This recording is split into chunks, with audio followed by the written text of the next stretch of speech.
They stole my future with a single keystroke, but I turned their betrayal into the fire that made me unstoppable. Before you hear my story, tap subscribe and drop a comment if you've ever been underestimated, discarded like you didn't matter, or told you'd never make it without them. I still remember the glow of my laptop screen that night, the faint hum of the fan in my room, and the way my heart pounded in my chest. My college essay, the one I had poured every ounce of myself into, was finally ready. It wasn't just words on a page. It was the story of who I was, the struggles I had clawed through, the dreams I had no right to but dared to hold anyway. I clicked submit with trembling fingers. For the first time in weeks, I exhaled. By morning, I was sure my future would finally begin. But futures have a way of being stolen before they even arrive. I'll admit something now. I always envied my cousin, Layla, not because she was smarter, though she'd tell you she was. Not because she was prettier, though she loved mirrors like they were altars. It was simpler than that. Layla had parents who poured money into tutors, SAT prep, extracurriculars, and glossy brochures of Ivy League schools. I had a job stocking shelves after school and parents who believed in hard work but not in helping hands. Still, I believed in myself enough to try. What I didn't know, what I couldn't have guessed, was that the same night I went to bed smiling, Layla was sitting in her room across town with my login credentials written neatly in her notebook. When the rejection letters started rolling in, I told myself it was normal. Most people didn't get into their dream schools. But when I got the letter from the university, I knew I'd aced, the one that had practically begged for my essay during their outreach session. I felt the bottom drop out of me. Unfortunately, that word bled across the page like poison.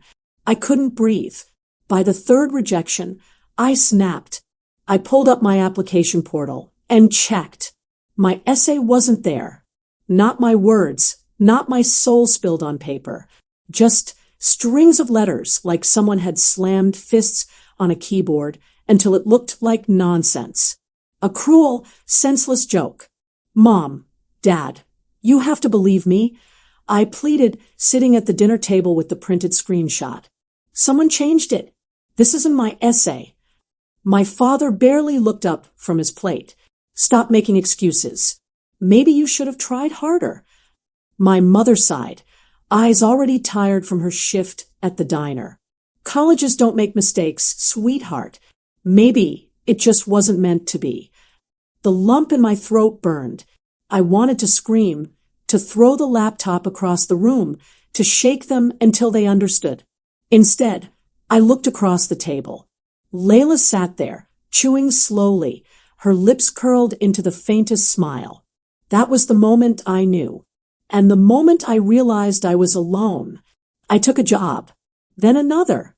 I scrubbed dishes until my fingers cracked, folded clothes in a store that played the same 3 songs on repeat, stocked shelves until dawn. Every dollar I earned went into application fees for second-tier schools. Every essay I wrote was a reminder of the one that had been stolen. And Layla? She strutted through holidays bragging about her full-ride scholarship. She posted photos of her new dorm, her campus library, her study buddies. Every post was a knife. Every family dinner, a public execution. See, my father would say, hard work pays off. Look at Layla. Why can't you be more like her?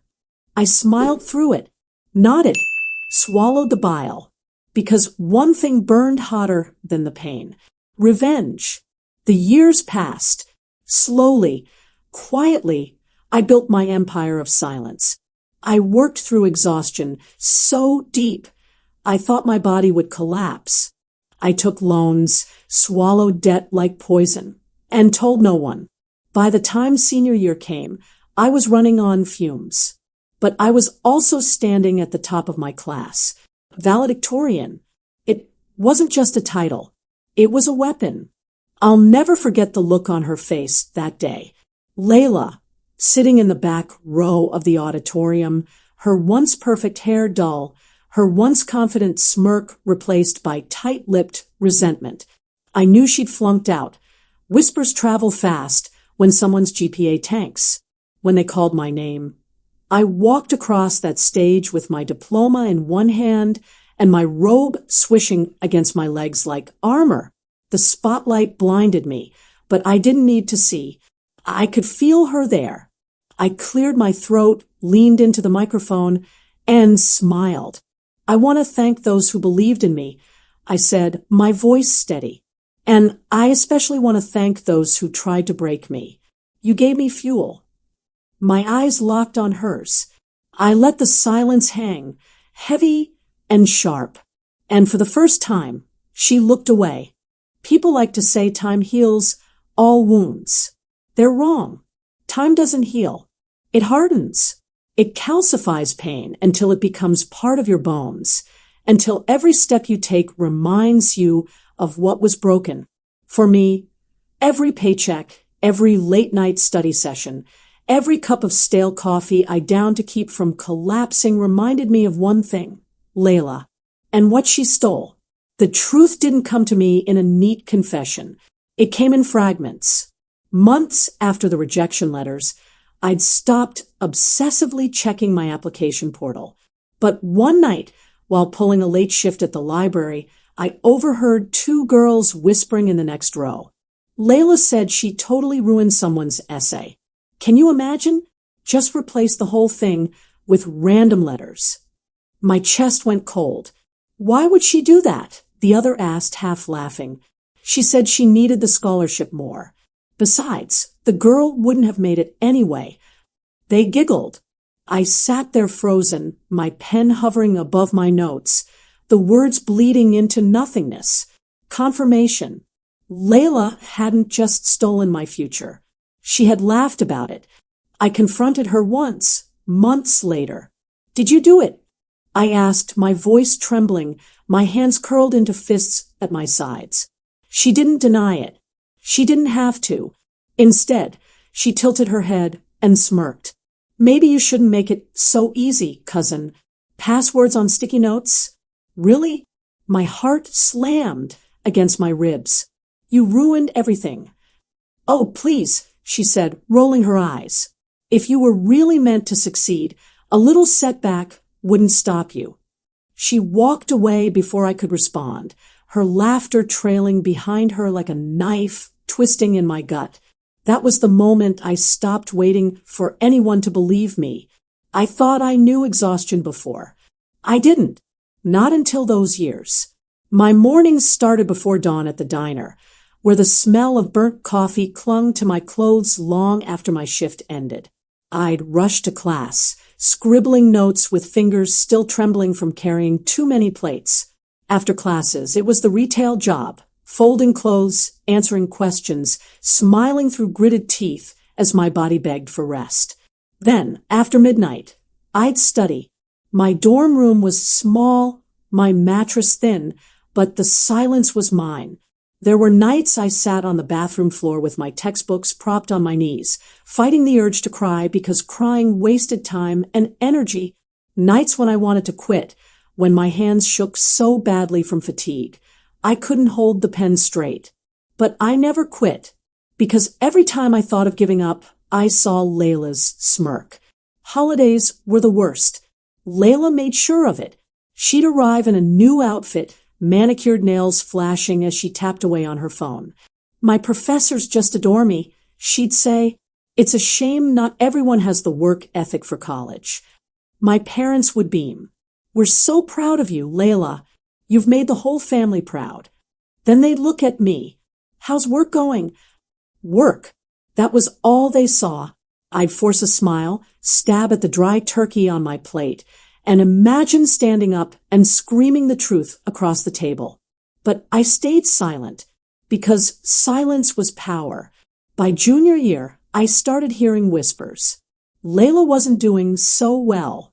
She skipped classes, failed a major exam, took out loans for a lifestyle she couldn't afford. I pretended not to care, but inside, a seed sprouted. For the first time in years, the scales shifted just slightly in my favor. And I realized something. Revenge wasn't just about proving her wrong. It was about letting her destroy herself, one arrogant decision at a time. The turning point came at a scholarship dinner. I'd clawed my way into the honor roll and secured a grant that kept me afloat. Layla was there, too, but not as a guest. She was serving drinks.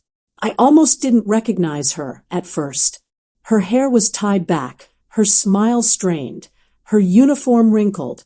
When our eyes met across the room, I felt a jolt of electric satisfaction. She froze. For once, the smirk wasn't there. I raised my glass in her direction, just slightly. She looked away. From then on, I started planning. I didn't want just a speech. I wanted something that would stay with her forever. I poured myself into my classes, into leadership positions, into building a network of mentors and professors who believed in me. I kept every accomplishment quiet from my family, savoring the day I'd finally reveal it. At night, when exhaustion threatened to break me, I whispered a promise to myself. You'll stand on that stage. She'll watch. And she'll know. Layla tried to talk to me once, months before graduation. We were both home for the holidays, sitting in the kitchen after everyone had gone to bed. She leaned against the counter, arms crossed. You really think you're better than me now, don't you? She asked, her voice sharper than I'd ever heard. I looked at her, tired but steady. No, I know I am. She blinked, taken aback. For the first time, she didn't have a comeback. That silence was sweeter than any words. Senior year was war. Between my thesis, 2 part-time jobs, and student leadership, I barely slept. My hands shook from too much caffeine, and my eyes burned from staring at screens too long. But I also started getting letters from professors recommending me for graduate programs, from companies offering interviews. Meanwhile, Layla dropped out quietly. No fanfare, no announcement, just whispers that she defaulted on her loans and couldn't keep up. It would have been enough, seeing her fall. But I wanted more. I wanted her to sit there in the audience and watch as I became everything she tried to destroy. And so I prepared. Not just my speech, but the moment, the look, the dagger hidden in my smile. Because revenge, I'd learned, wasn't about shouting. It was about silence, so sharp it cut deeper than words. People think revenge is loud, dramatic showdowns, slammed doors, shouted confessions. They're wrong. Revenge is quiet. It's the silence that follows when the world finally tilts in your favor. It's watching your enemy realize there's no way back. Graduation day was the silence I'd been building toward for 4 long years. The sun rose sharp and gold that morning, the kind of light that made the campus bricks glow. I stood in front of the mirror in my robe, adjusting the sash that marked me as valedictorian. My hands shook, not from nerves, but from the sheer weight of this moment. For 4 years, I'd carried exhaustion like a second skin. Now, I wore victory like armor. My phone buzzed with congratulatory messages from professors, classmates, even employers who had already offered me positions. But the only face I wanted to see was hers. Layla. The auditorium hummed with voices, parents fanning themselves with programs, graduates whispering jokes to mask their nerves. I scanned the rows until I saw her. She was in the back, half hidden, her hair limp, her dress a season behind. The spark she once carried was gone, replaced by shadows under her eyes and a tightness around her mouth. Our gazes locked for just a second. She looked away first. The announcer's voice boomed, calling us to take our seats. I felt my heartbeat steady. This was it. When they called my name, the world slowed. The stage lights blinded me, but I didn't need sight. I could feel her eyes on me. I stepped to the podium, adjusted the mic, and let the silence settle. My journey here has not been easy. I began, my voice steady. There were nights I thought I wouldn't make it. Days when it felt like the world wanted me to fail. A pause. My chest rose slowly. But failure isn't always the end. Sometimes it's the fuel. I scanned the crowd, finally letting my eyes land on hers. So today, I want to thank the people who tried to break me. You gave me the fire I needed to rise higher than I ever thought possible. The audience applauded, some smiling, some nodding in agreement. But I only saw her, sitting frozen, her face pale, her lips pressed thin. I smiled then. Small, controlled, the kind of smile meant for one person alone. And I knew she understood. The crowd spilled outside into the sunlit courtyard. Families embraced, cameras flashed, laughter echoed. I stood with my professors, shaking hands, thanking them for everything. From the corner of my eye, I saw Layla lingering by the edge, alone. Eventually, she approached. Her steps were slower than I remembered. Her confidence dimmed. "Congratulations," she said, her voice flat, almost grudging. "Thanks," I replied, cool and polite. For a moment, we just stood there, the noise of celebration around us like a different world. Finally, she crossed her arms. "You think this makes you better than me?" I tilted my head. "No, I don't think. I know." Her jaw clenched. "You don't understand. I had to do it. My parents expected." "You had to ruin me?" I interrupted, my voice low. "You had to steal what I earned." She flinched just slightly. "You didn't just sabotage an essay, Layla. You sabotaged years of my life. And you laughed about it." Her mouth opened, but no words came out.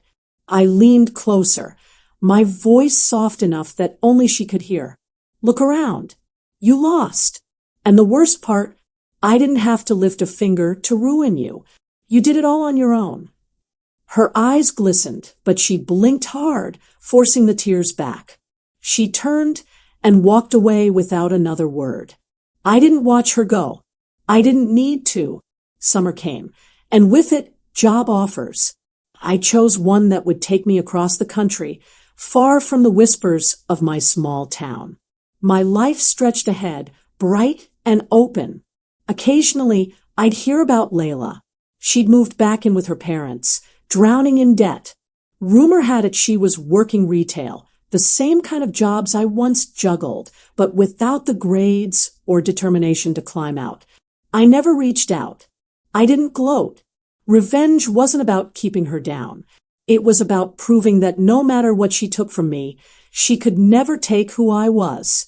Months later, I returned home briefly to visit my parents. At a local cafe, I saw her again, behind the counter, her uniform wrinkled, her smile brittle. For a moment, our eyes met. I ordered my coffee, polite and casual, and when she handed it to me, I simply said, "Thanks." Nothing more, because the silence said everything.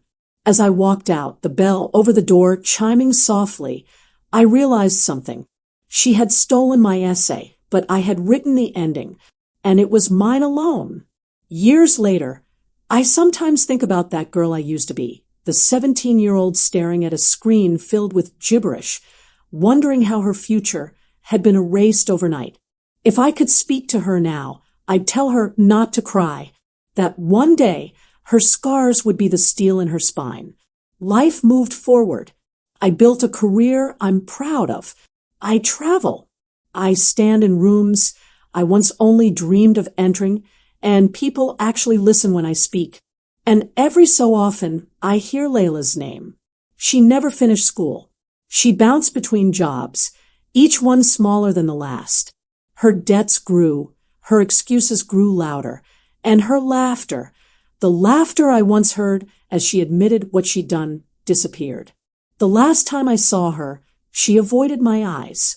I realized then that I didn't need her apology. I didn't need her recognition, because the real revenge wasn't watching her fail. It was living the life she tried to steal from me. Revenge isn't always loud. Sometimes it walks in softly, wearing a smile your enemies never see coming. If you've ever waited in silence for your moment, don't forget to like, subscribe, and hit the bell icon. Your support keeps these stories alive. Until next time, stay patient, stay unbreakable,